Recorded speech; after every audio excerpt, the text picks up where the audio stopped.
De vous retrouver pour cette série de vidéos consacrée à la présentation d'entreprise.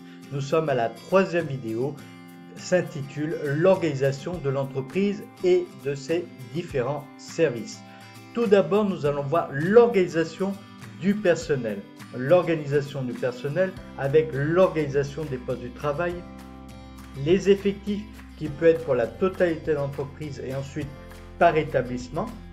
Et enfin, l'organigramme qui va permettre de comprendre le fonctionnement de l'entreprise, les liens hiérarchiques entre les différentes personnes et aussi où vous vous situez dans l'entreprise. Vous avez la possibilité de créer votre propre organigramme. Cela va permettre de montrer aussi où vous êtes situé. Nous allons voir tout de suite comment créer cet organigramme. Nous retrouvons ici dans le logiciel Word, dans lequel donc vous pouvez faire votre traitement de texte et votre rapport d'activité. Donc vous voyez ici, j'ai le menu fichier accueil. Je vais aller dans insertion, insertion Smart Art. Ensuite, je vais choisir hiérarchie.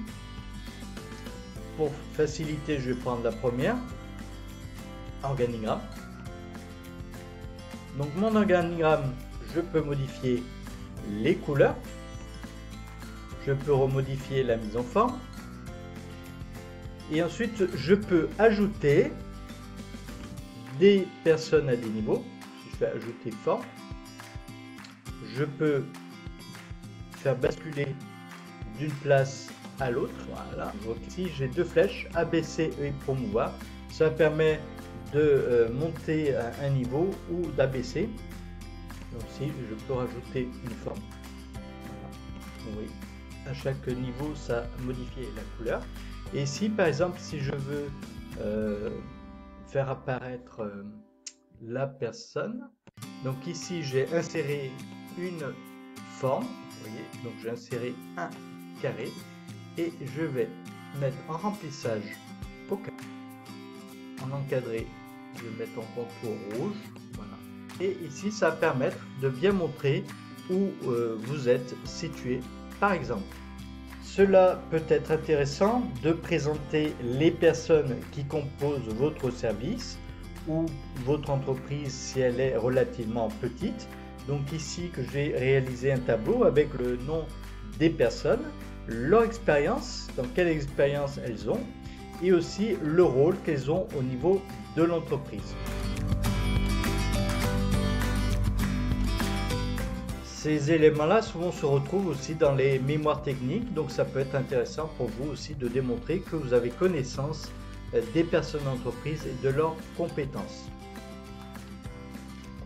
La communication d'entreprise, vous pouvez parler comment la coordination se passe au niveau des différents chantiers que l'entreprise réalise, les interfaces avec les autres corps d'État, les types de réunions.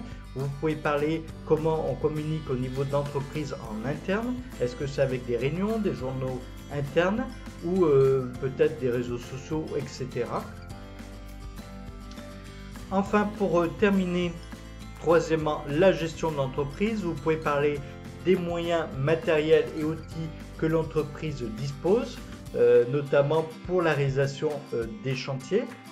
Vous pouvez parler des procédures de sécurité, donc avec le plan particulier de mise en sécurité, les consignes de sécurité, les EPI, équipements de protection individuelle qui sont mis à la disposition.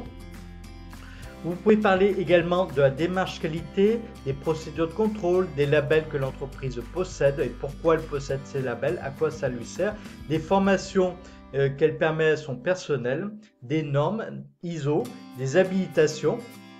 Et là, donc ce sont des autorisations spécifiques pour des manipulations, par exemple, ou des qualifications RGE reconnues garants de l'environnement. Donc tout ça, ça permet de bien comprendre l'entreprise, sur quel marché elle fonctionne. Également, ce sont souvent des éléments que nous retrouvons aussi dans les mémoires techniques. Donc c'est important de montrer que vous les connaissez. Donc nous retrouvons notre dernière page et nous allons nous retrouver pour une dernière vidéo sur les indicateurs économiques et leur évolution.